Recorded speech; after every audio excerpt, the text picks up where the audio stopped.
Саламатсыздарбы? Бизде бүгүн конокто белгилүү коомдук ишмер Топчубек Тургуналиев.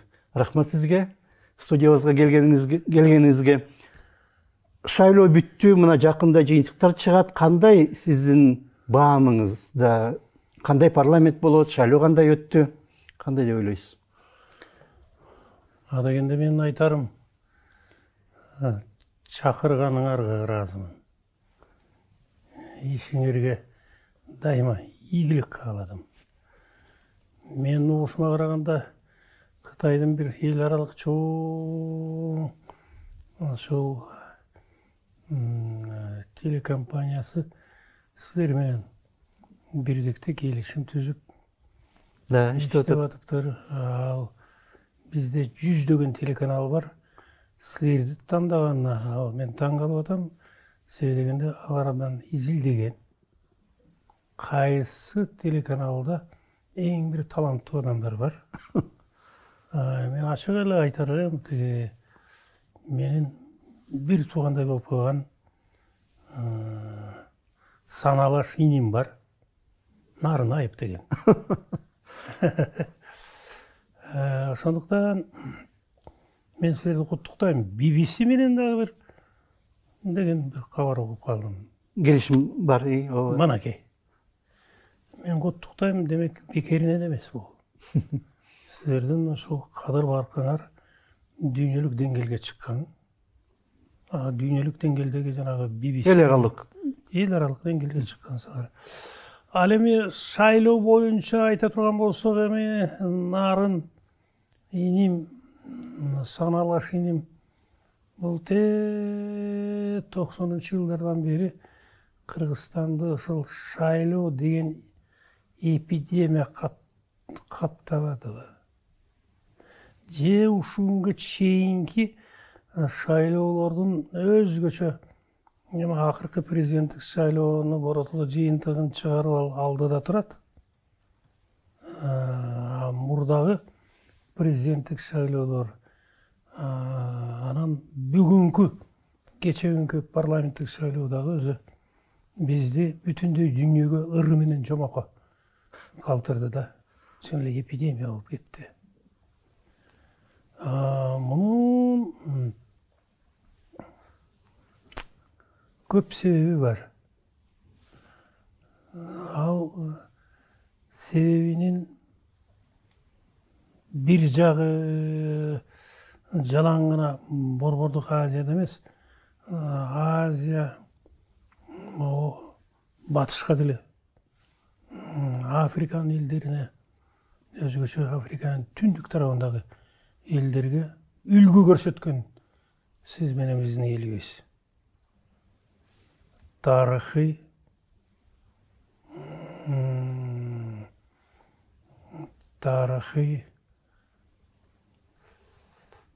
улуу демдүү эл экен. Революциячыл, адилетсиздикке чыдай албай турган эл. Ол мурунда болгон. Ошол Кытай империясы менен салгылашып, далай жолу жеңилип, анан кайра Манастын гениалдуу стратегиялык ой максаты менен 40 уруу кыргызды 60 уруу алаш деп коет. Демек ошолордун баары эле мамлекет болгон. Уруу мамлекеттери. Кээ бирлеринин ынтымак жок болгон. Манастын ошо улуулугу, тарыхый улуу деми ошолордун баарын бириктирип, анан эбегейсиз күчтүү империяга каршы тура турган империя курган. Ал түгүл жеңген. Ошондуктан ал кезде деле шайлоо көп болгон, бирок дагы ал эл үчүн, элдин мүдөөсүнө бап келе турган шайлоолор болгон. Манаса дегенде 84 жаш балдар менен ошол аңгулоого барып, ошол жактан хан болуп көтөрүлөт. Элге журтка келип анан биздин ханыбыз Манас эле Манас деп ураан чакыра беришет да жаштар. А бул жакта атасы хан болуп турат. Кызык болуп калган, кош бийлик болуп калган да өзү. Анан акылмандар чогулуп кой. Эми кайрадан жалпы чогулуш кылат экенбиз деп анан ошондо эле атаандаш шайлоо болгон. Бир орунга 3 киши көрсөтүлгөн. О казактын акылман бабабыз болгон Айдархан деген. Анын баласы ошо көкчөнө коюшат. Аксакалдар, кыргыздын аксакалдары Жакыпты кайра көрсөтөт. Жаштар болсо анан кийин Манасты көрсөтөт. Анан ошондо эле мисалы дейм да, бюллетень болсо керек. Ак таш, көк таш, сары таш дегендей. Анан бир коктунун таманында эсептөөчүлөр, кадимки эле эсептөөчүлөр болгон жанагы. Комиссия. Комиссия деп атпайбызбы? Шайлоо комиссиясы болгон. Алар анан айтат, Манаска ак ташты саласыңар. Көк ташты көкчөгө саласыңар. Сары ташты Жакыпка саласыңар десе керек да. Ал эми кийин анан ошол 60 руудан келгендерге таштарды бергенде ошол Манаска ак таш дөбө болуп үйүлүп кетет экен. Ошондо бир улуу саясий маданият болгон. Биз ошо 90-жылдардан бери Наке сен көрүп келатасың, мен көрүп келатам, эл журт баары билет. Ошол жеңилгендер жеңилгенин көтөрө албай, ызасына чыдабай, анан кийин ошол алам кылып, анан кийин эле атышат. Анан эле күрөшөт. Анан эле президент оодарат. Ушинтип эле келатабыз да. Ал эми ошондо мына жанагы калыстар тобу Манас жеңгенин өзүңөр көрүп атасыңар деп жарыялаганда аттан оодарылып түшүп Жакып атасы чөгөлөп ханым деп Өз уулуна. Өзүнүн уулуна эми анын хандык зоболосу жогору болуп калды да. Кыргыз кандай балыган жолулуу болуп калды Манастын. Андан кийин көкчө дагы атынан оодарылып түшүп, ада ханым колдугум бар. Сиздин бийлигиңизге башыйм деп. Ал эми 3-чү жолу бул таласта ошол жалпы текши империялык шайлоо болгон. Ошондо Катагандын кан кошо деген Оолуя бабабыз ошондо бир 80ден ашып 85-тердеги киши экен. Ошонун атактуу сөзү бар. Оолуя сымал дейт. Так ошо сөздү айтат. Оолуя сымал Манасты хан көтөрүп алсак абдан ырас болот. Өзүңөр көрүп атасыңар, бул жаш бала кезинде эле Кытайдын ушунчалык теңдеши жок деп эч качан жеңилбеген нес карасын жеңди. Жолойду чапты. Экөөтөн качты. Ошол бала баатыр Манас, ошол бир 13-14 айланын тегерегинде болгон. Анан эми таласта ошол бир добуштан империянын башчысы кылып, ал кезде мен кайталайм, ушундай элдин маанайы дагы укмуш болсо керек, бири-бирин сыйлоо деген абдан жогору турган, адеп деген, ыйман деген биринчи орунда турган. Ошондуктан жеңилдиби, аттан оодарылып түшүп чөгөлөп тургандан кийин жеңгенин азыр эми батыштын кээ бир өлкөлөрүндө ушундай бар. Ооба. Жеңгенди заматта куттуктап ушундай таазим кылышат. Ал эми могу акыркы парламенттик шайлоо дагы менин оюмча ыплас болду. Ыплас болду. Бийликтегилердин айрымдары оу жок мактап атты. Таптаза шайлоо болду. Каяк таза шайлоо болду. бул жактан акча таркаткандар кармалды деп атат өздөрү. Тиги жакта жана бюллетендерди топтоо менен ыргытып атты дегендерди айтышты өздөрү. Анан жанагы бир эле киши далай жолу бюллетень салган же болбосо топ болуп келип кайра машиналар менен алып келип анан Анын баары жок болгон жок деп атпайбы? Жок, Комиссия. болду. Себеби дегенде кээ бирлер айтып койду. Көргөндөр өздөрү дагы айтып койду. Ал эми жетекчилердин баары эле ошол ал болгон жок, таптаза болду. Тигиндей мындай эме ошогон калп сөздөр элди жататкан мурдатан. Бул өзү адилетсиздиктин бир көрүнүшү. Ал эми жанагы бир элдин копулуна толо турган бийлик болсо, жетекчилер болсо, анда болгондой эле айтыш керек эле. Ушундай кемчиликтер болду. Булар бир гана нерсени мойнунга алышты, ачыктан ачык кийин. Могу техника бизди жаман кылды деп. Мен оюмча техника да көп эмес. Ким түшүнбөйт, мынакей техникага салынган маалыматтарды чыгарабы? Же техника ичинен өзү ойлоп таап алабы? Ким ишенет ошого? Ким башкарып атат? Ким? Кептин бардыгы ошол техниканы ким башкарып аткан? Техникага маалыматтарды ким салып аткан? Ал борбордук шайлоо комиссиясы салып аткан. Жер жетилдигине келген баардык маалыматтарды. Анан эле кээ бирлери ошол кээ бир партиялар мисалы 76 добуш алдык дегенин Пайыз. бир астан кийин пайыз бир астан кийин караса эле 44-кө 45-ке түшүп калыптыр.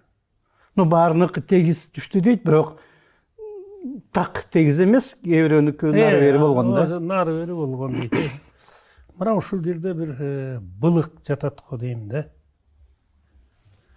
Былык жатат го деп ойлойм. Анын баарын ошол ката кеткен үчүн, техникалык ката кеткен үчүн кайра кол менен санайбыз дейт. Бирок кол менен санаш үчүн анда жанагы жерлердеги комиссиялар тарабаш керек болчу да. Бир күн өткөндөн кийин, бир түн өткөндөн кийин анын баарын табыш учугу түгөнгөн эле.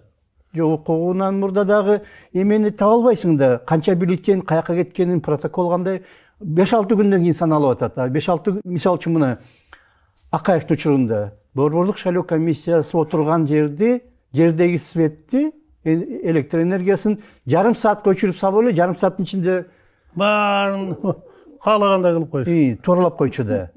Бул жерде бир нече күн болуп атат да. Бир нече күндөн кийин анан маке күмөн санатат.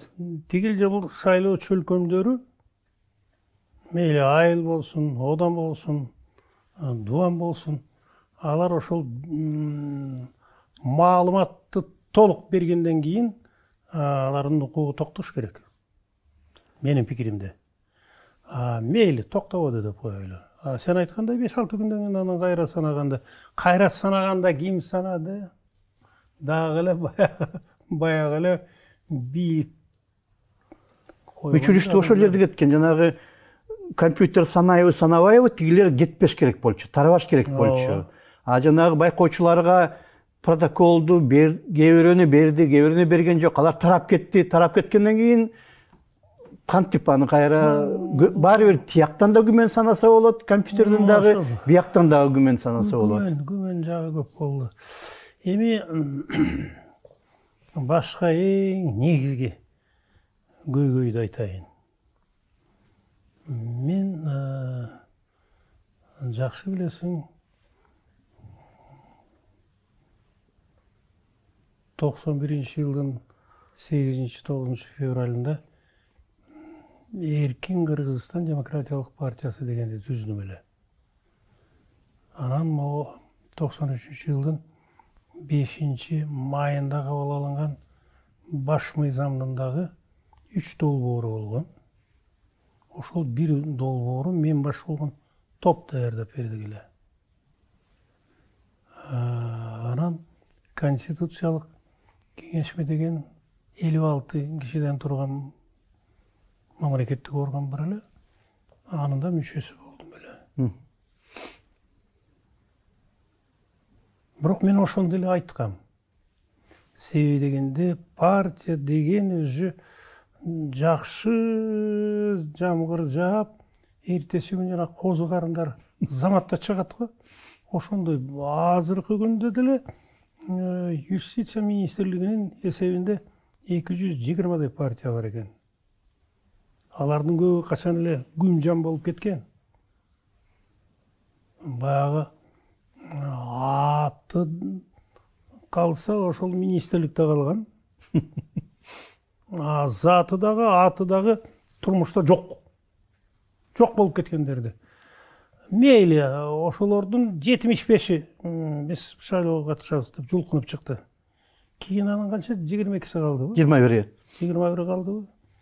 Менин пикиримде кеп ушул жерде жатат.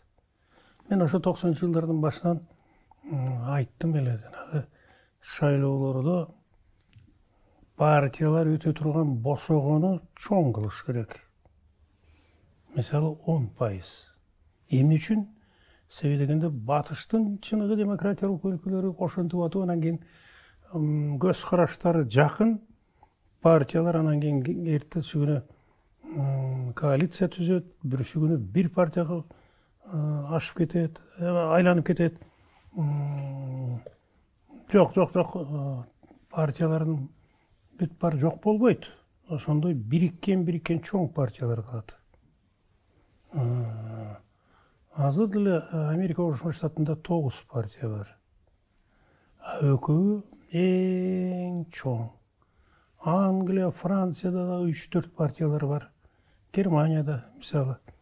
Биз дагы ошол жолго түшүбүз керек деп ойлойм да. Ирлештирүү. Ооба.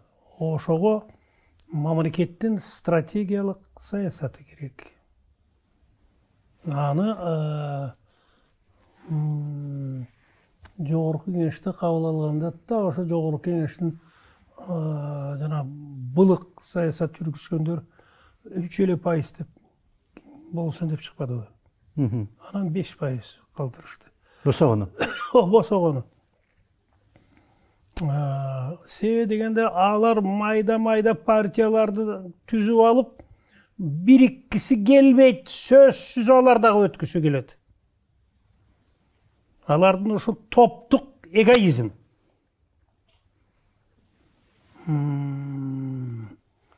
Мунун жаман кесепети бар. Мына өткөн шайлоодо канча партия өттү эле? 6 өттү деп атышат. Жок, мурдагысында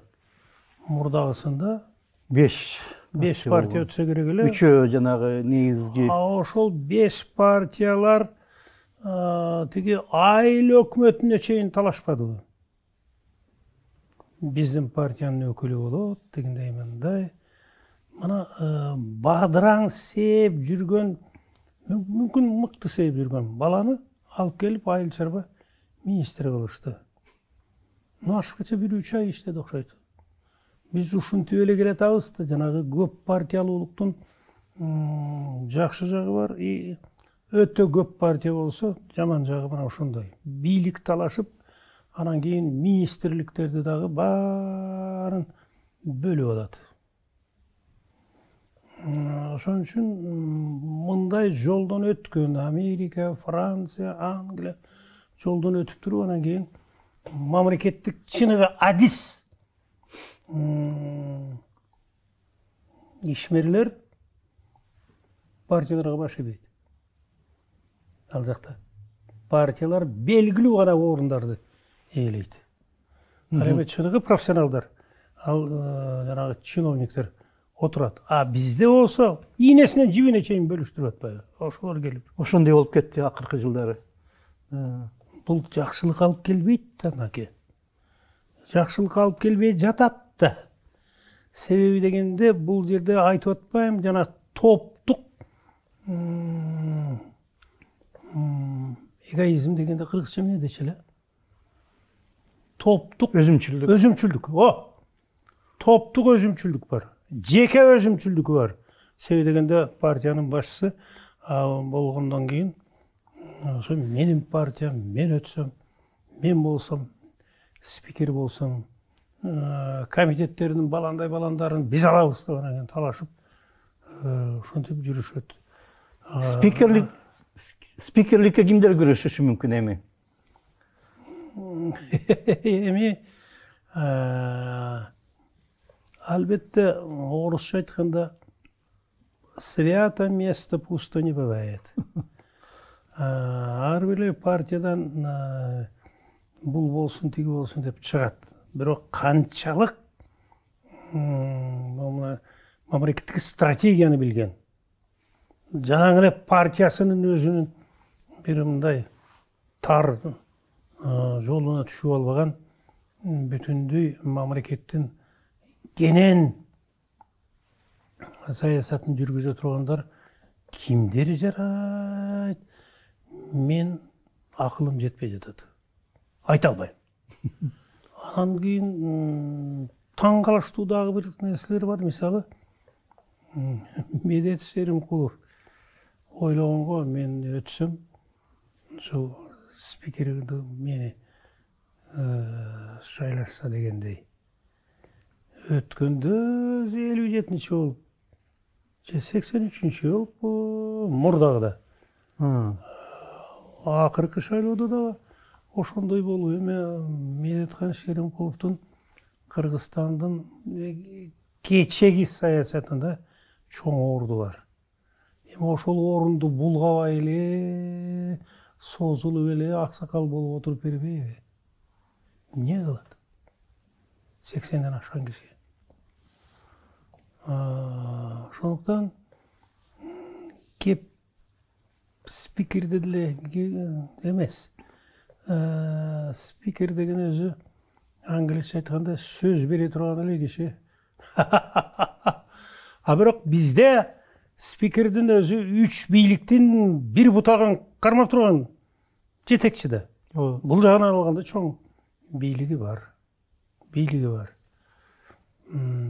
Анан дагы бир маселени айтуу керек.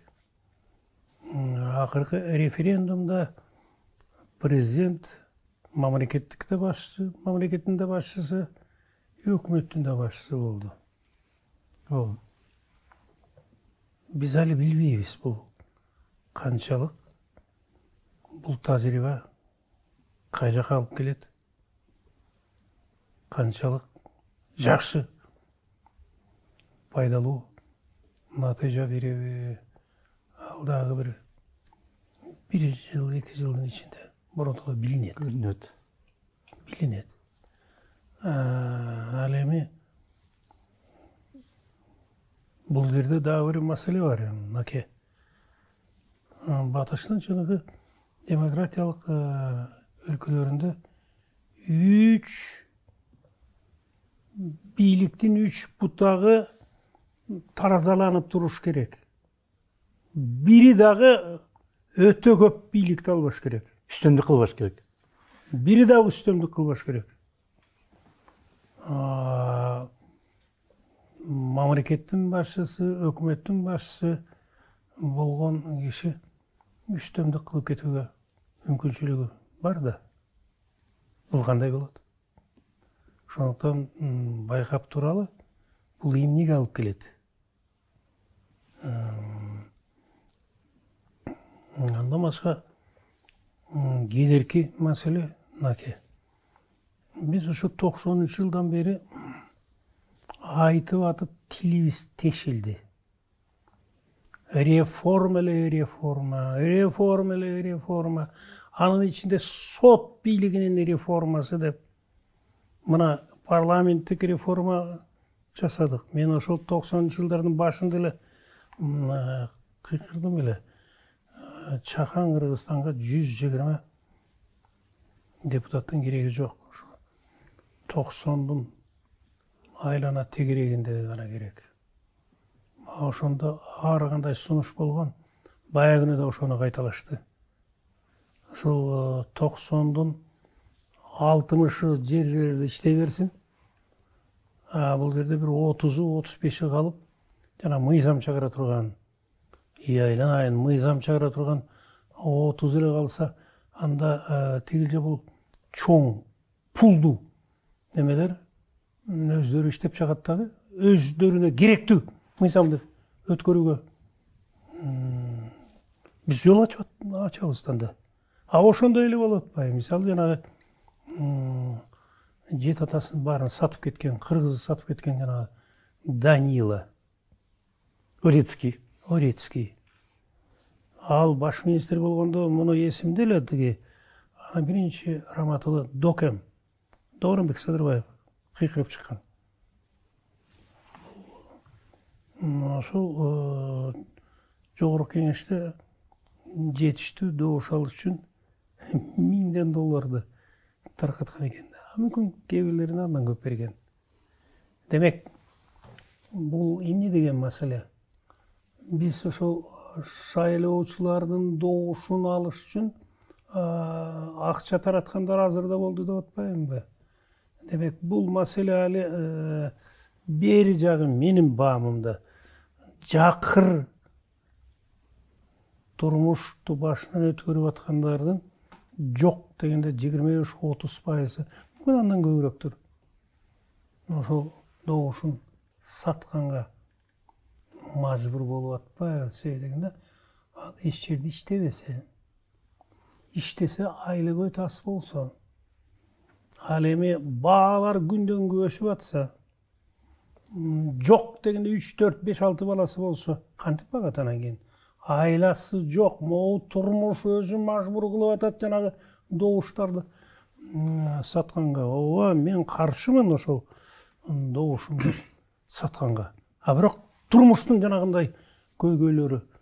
Андыктан Швейцариядай, Сингапурдай, Норвегия, Америкага окшогон бир жуманын ичинде Америка Кошмо Штатында бир жуманын ичинде 10-15 мың айлык ала турган жумушчулар бар. Бир жуманын ичинде. Эми 4 жумага көбөйтүп көрүңүз, ал өзү кандай болот. Ошондуктан бул жерде могу жагы дагы турат да, бул жагы да турат. Анан эми мен ошону каалайм, ким эле андай болбосун. Бул 90-жылдардын ошол 90-жылы күздө жанагы чыккынчы болуп кеткен Аскар Акаев жарыялады эле. 3 жылдын ичинде Борбордук Азиядагы Швейцарияга айландырам Кыргызстанды деп. Ким эле жашагысы келбесин. Ошондой бир нерсени мен бүгүнкү президенттен уктум өкүнү. Улайым эле ошондой болсун. 5 жылдын ичинде дейт Кыргызстандын бардык эли татыктуу жашайт дегенде айтып жиберди. Айланайын. Бул ошо ондогон жылдар баткакка батып калган Кыргызстанды ошо 5 жылдын ичинде деп, эми бир 10, 15, 20 жылдын ичинде болушу мүмкүн десе дагы, мага окшогон ой жүгүрткөн кишилер анда ынанат эле. Мына 1 жылдан өтүп кетти. 1 жылдан өтүп кетти. Ошого байланыштуу мен дагы бир нерсени айтып кетейин, аке. Борбордук шайлоо комиссияга мен акыркы ушу шайлоодордо 1-2 жолу телефон чалып айттым. Башчысына дагы, орунбасарына дагы. Эмне үчүн өткөндөгү 4 октябрда шайлоону ашмалтайын чыгарган жана 3 партияны сотко берген жоксуңар?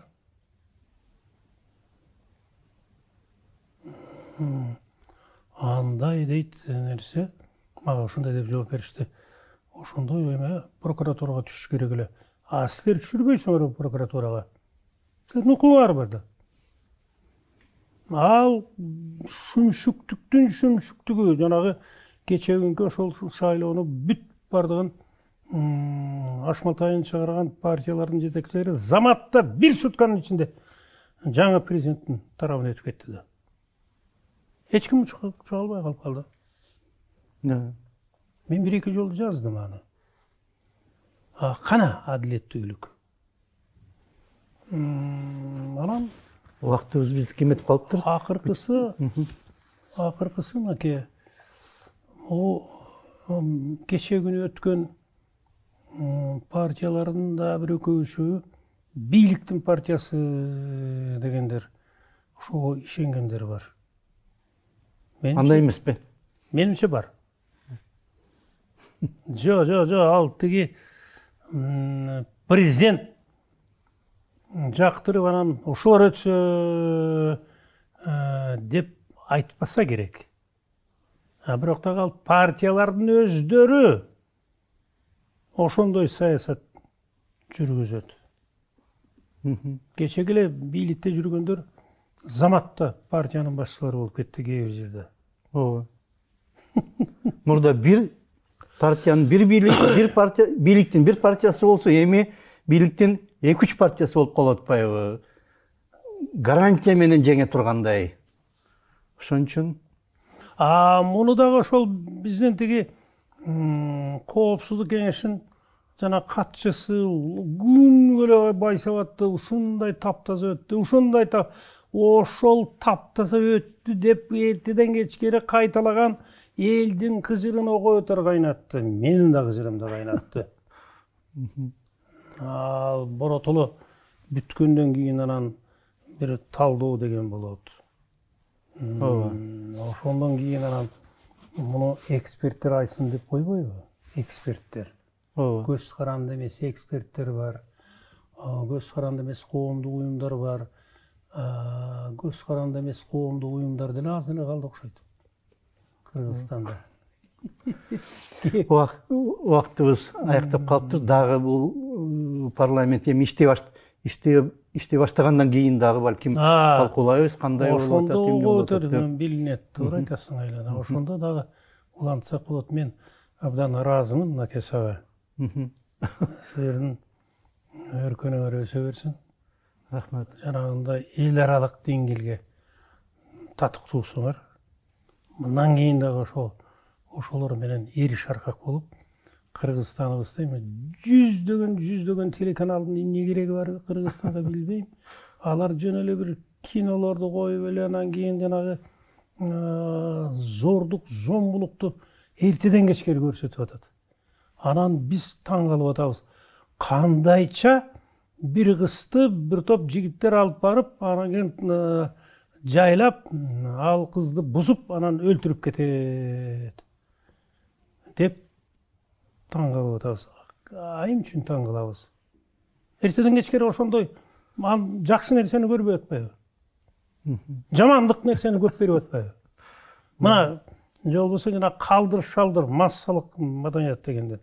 Азыр той-пойлорго барсаңыз, бардык эле жерде ошондой бир орусча айтканда низкопробная музыка. Ал эми классика дегенди өтө кээ бир гана жерде, кээ бир гана учурда угуп алып атабыз. Телевидениеден деле. Ошондон мен силерге бардык жакшылыкты каалайм. Амин. Рахмат сизге. Бизде конокто коомдук ишмер Топчубек Тургуналиев болду. Рахмат сизге. Саламат болуңуздар.